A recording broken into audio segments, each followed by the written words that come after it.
geográfico. En este video lo que nosotros vamos a hacer es continuar con este análisis del continente africano, pero en este recorrido que arrancó con lo que fueron los procesos de conquista y colonización del continente, reparto, independencias, ahora nos llega el momento de pensar o plantear la temática del neocolonialismo. ¿Sí? En ese sentido, los invito a que lo vean.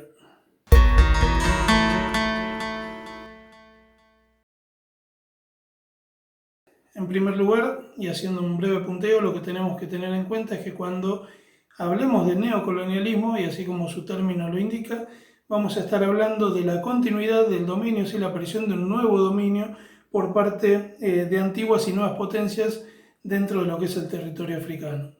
En segundo lugar, lo que nosotros vamos a ver en este neocolonialismo es que van a aparecer los mismos actores sociales de siempre, pero con un poder y unas características totalmente distintas a las de un siglo y medio atrás. ¿Sí? En ese sentido, van a seguir apareciendo los estados, ¿sí? En primer orden, pero van a aparecer con mucho mayor poder los grandes grupos económicos, encarnados en las empresas transnacionales, y finalmente otro tipo de actores sociales, principalmente encabezados por lo que son los distintos tipos de credo que hacen también cierta especie de control del territorio en el continente.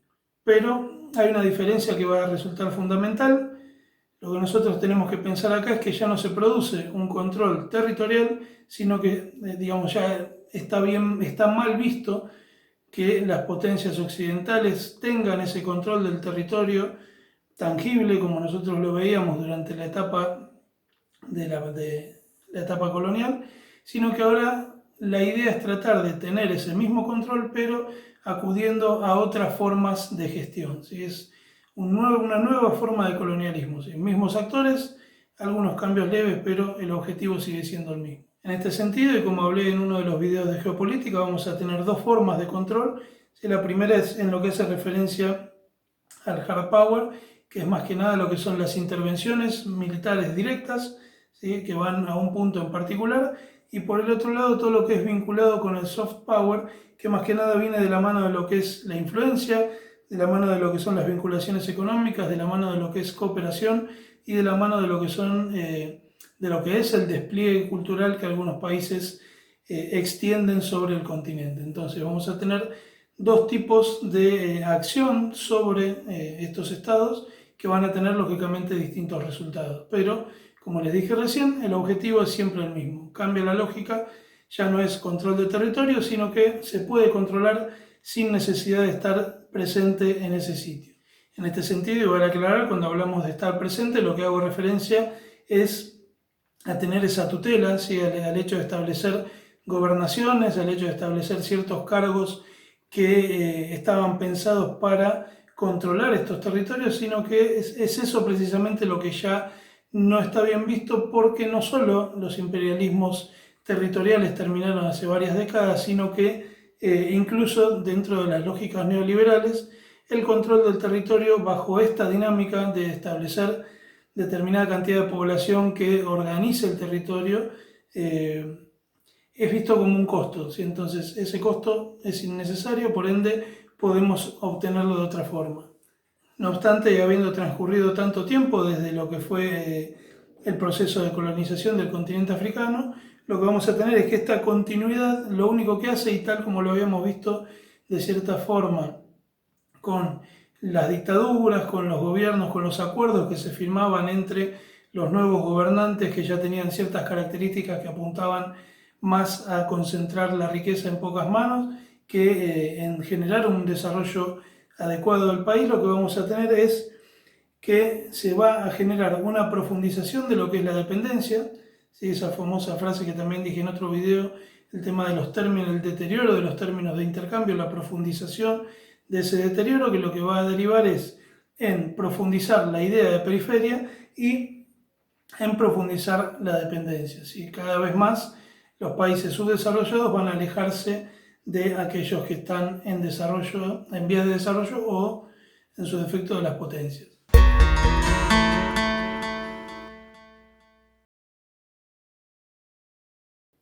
Algo que se desprende de lo anterior y que viene también en continuidad como último punto es que esta profundización de lo que es la periferia y de la dependencia lo que hace es comprometer cada vez más el desarrollo de las sociedades y comprometer de manera severa el desarrollo de las sociedades locales, y que va a tener muchos efectos colaterales, los cuales vamos a ir desandando en algunos videos así de forma individual para que no se haga tan extenso, ¿sí? Pero algunos de esos efectos colaterales principalmente van a ser, el más conocido, el problema de las migraciones, el problema de los desplazamientos y refugiados, tanto intraafricanos como intercontinentales o transcontinentales. En tercer lugar, las hambrunas. En cuarto lugar, la aparición de fundamentalismos, el surgimiento del fundamentalismo. Y por último, y más importante, las guerras interétnicas. Y hoy por hoy los conflictos promovidos por terceros que enfrentan dos facciones de una misma sociedad se convierten en el principal problema que termina resultando disparador de todos los otros.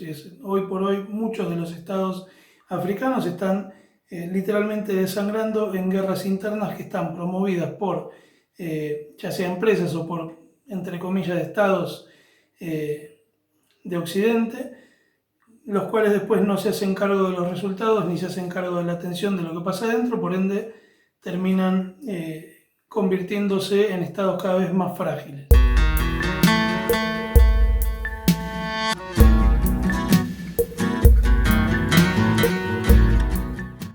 Es de esta forma que lo que quiero plantear es solamente tres formas a través de las cuales se presenta el neocolonialismo en África en la actualidad, que van a estar cada una de ellas encarnadas por países occidentales, ¿sí? De los considerados civilizados, de los considerados potencia, o como ellos quieran llamarse, pero que a la larga lo único que hacen es contribuir con su accionar a esta continuidad de la dependencia y a esta problematización de las cuestiones sociales. Así que bueno, vamos a ver, como les dije, tres estados que van a ser Francia, Reino Unido y Estados Unidos. Y después tendremos otro video en el cual analizaremos algo totalmente distinto, como lo es la aparición de China. ¿Sí? Pero vamos a estos tres.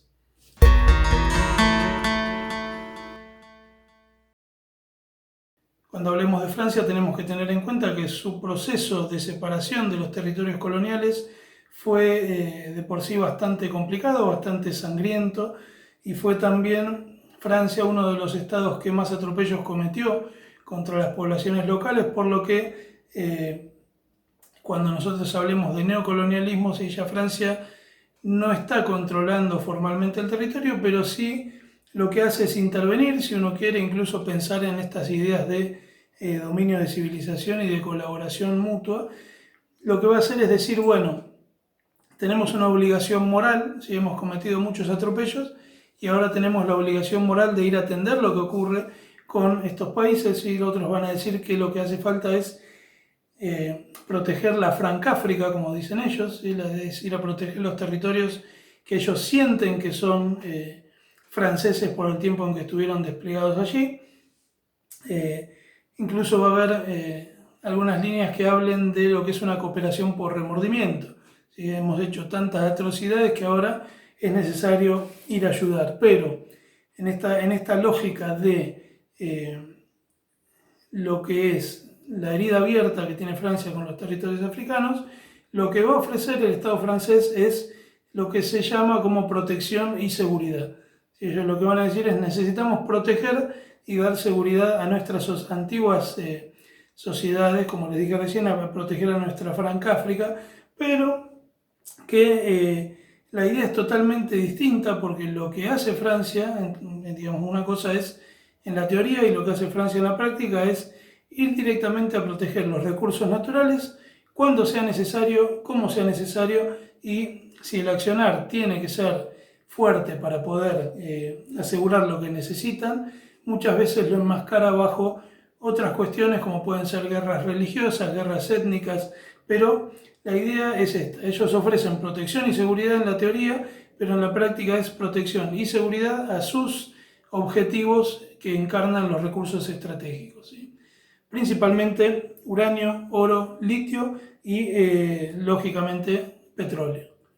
Francia va a tener varias bases militares desplegadas a lo largo del territorio africano, pero que van a estar localizadas en lo que es la franja conocida como el Sahel, ¿sí? Lo que está al sur, una franja que está al sur del desierto del Sahara y que es utilizada por distintos grupos, si se quiere, paraestatales, para desarrollar rutas comerciales dentro de lo que sería la ilegalidad, ¿sí? De lo del mercado negro, más que nada tráfico de armas, tráfico de drogas, lo que es la trata, ¿sí? La trata tanto de hombres como mujeres, que todavía sigue subsistiendo en territorio africano. Entonces lo que hacen los gobiernos franceses cuando alguno de estas organizaciones paraestatales pone en riesgo los recursos que son de su interés, van e intervienen sobre el territorio.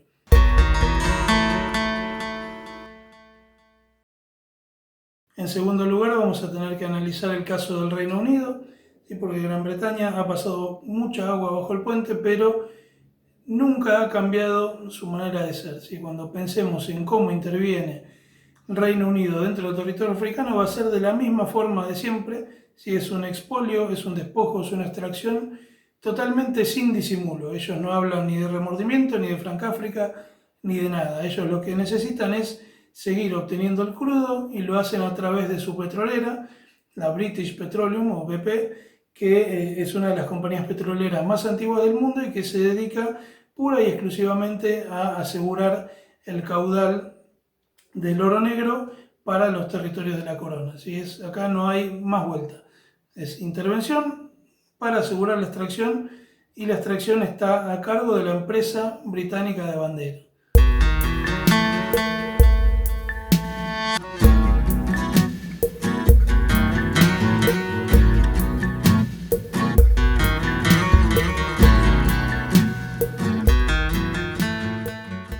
En este sentido, y como mencionábamos antes, lo que vamos a encontrar por parte del Reino Unido no es ni más ni menos que la aparición del lobby, ¿sí? La aparición de lo que es el agenciamiento político, el tema de infiltrar candidatos políticos favorables a las decisiones de la British Petroleum. Es la idea esta de hacer un despliegue que no va directo, si no es una intervención militar directa, sino que lo que hacen es entrar por debajo, ¿sí? Es buscar la manera a través de las cuales puedan infiltrarse en las cuestiones estatales, en las cuestiones de las decisiones de economía y obtener siempre resultados favorables para que la empresa pueda continuar con este proceso extractivo. Vale aclarar, y acá quizás cualquier similitud no es pura coincidencia, que todo este proceso de extracción se realiza dejando márgenes a los estados africanos de cero ganancia.